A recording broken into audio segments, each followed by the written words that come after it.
Hello, hello! Lunti ang burol baga ang hanap nyo? Oops! Wala kayo sa Bohol ha. Andito lang po kayo sa San Andres, Quezon. Ito ang Macapaya Hills. Napakabilis ng panahon. Ilang araw na nga lamang at back to reality na naman ang maestra nyo. So I decided na puntahan na ulit ang Macapaya Hills sa kabilang bayan lang, ang bayan ng San Andres. Maaga pa lamang naghanap na agad ako ng pwede kong mayakag papunta doon. Kaya lamang ay nakakalungkot at walang available na gustong sumama. So ano pa bang gagawin natin? Pag gusto, may paraan. So tara, solo ride tayo. I-flex ko na din aring ibon na ari, si Tintin. Ibon tong Martinez ata ang tawag dito. Ito yung madaldal na ibon. Nagasalita yan ng kung ano-ano. Kaya lang ay sa oras na yan ay tamad na tamad magsalita. Nakatingin lang sa akin. Wari ko'y napagmasdan kung ano yung aking ginagawa. So tara na, biyahe na tayo, babush! Ay sos, paano baga naman ako makakaalis? May nakaharang isang motor sa daan. Ayun, dahil nga ni wala akong kasama papunta doon, ay dinaanan ko na Diyos si Jowa sa kanilang bahay. Tapos dumaan kami dito sa Ihawan. Masarap kasing magstay doon sa hills kapag meron kang inanguya-nguya laang. So, busog na yung mata mo sa katitingin ng magandang view, ay di mas maganda din na busog din ang tiyan mo sa kakanguya-nguya ng mga pagkain. So, nagpaihaw lang ako dyan ng tatlong isaw, tatlong dugo, isang hotdog, tatlong paa. So, ayun. Tapos pagkaluto ng aming pinaihaw, ay di bumiyahe na din kami papunta na sa hills at baka naman abutan pa kami ng hapon. Maganda kasing pumunta doon ay yung palubog pa lang sana yung araw. Ganito kagandang view yung madadaanan ninyo pag papunta kayo ng kabilang bayan. Kami kasi ay galing lang dito sa bayan ng San Francisco. Tapos tatawid lang kami sa bayan ng San Andres. Doon kasi makikita or matatagpuan ang Macapaya Hills. Isa sa pangunahing pangkabuhayan ng mga lokal din sa amin sa Quezon ay yung pagkukopra.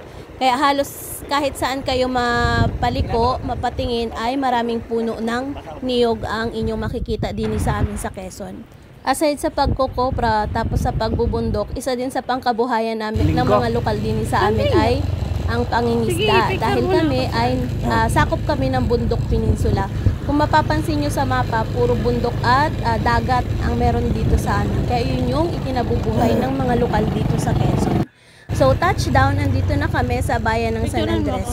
Dumiretso muna kami sa fort ng San Andres para magpicture.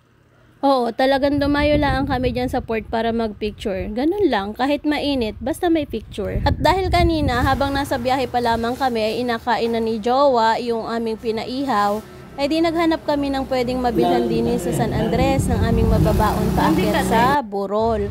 So dito kami napadpad sa milk tea shop na to. Ang pangalan nito ay Landicate, o diba? Napaka-unique.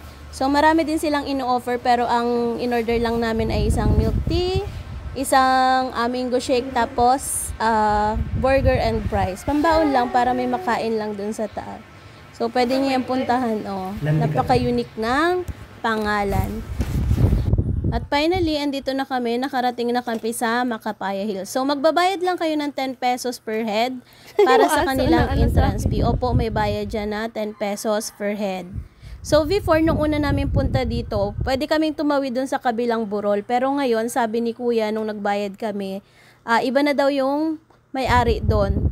Kaya pala kanina, habang paakyat kami, mayroong mga nag-aabang na din ng mga bata. So, may nakalagay doon na entrance fee. Ibig sabihin, iba yung may-ari nung lupa. So, depende sa inyo kung saan kayo pupunta. Pareho namang maganda yung view at matatanaw nyo lahat ng mga burol. Magandang puntahan sa panahon ngayon kasi luntian na siya dahil nga nag-ainulan na din sa atin ay talaga namang na yung mga damo. So, hindi na tulad ng dati na tuyot na tuyot yung mga burol. Wala kang matatanaw, puro yung para sa mga chocolate hills, ganon, brown. So, ayun, paakyat na tayo, hingal baga. Where do we go from here? Where do we go from here? Where do we go from here? Where do we go from here? La la la la la, alive. La la la la la, alive. La la la la la, alive.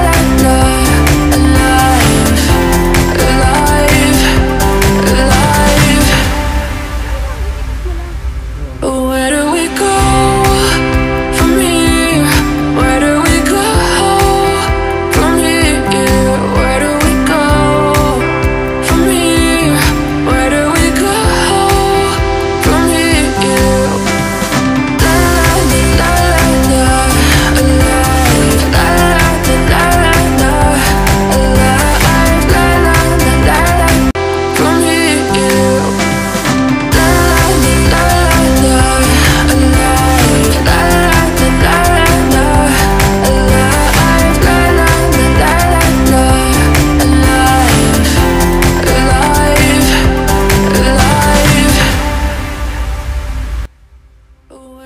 Kung kayo ay mapapadpad din sa parting San Andres, Quezon at gusto nyong puntahan yung lugar na ito, searchable naman siya sa Google Map at Waze. Tapos kapag hindi nyo naman na-search, pwede naman kayo magtanong sa mga lokal na narito.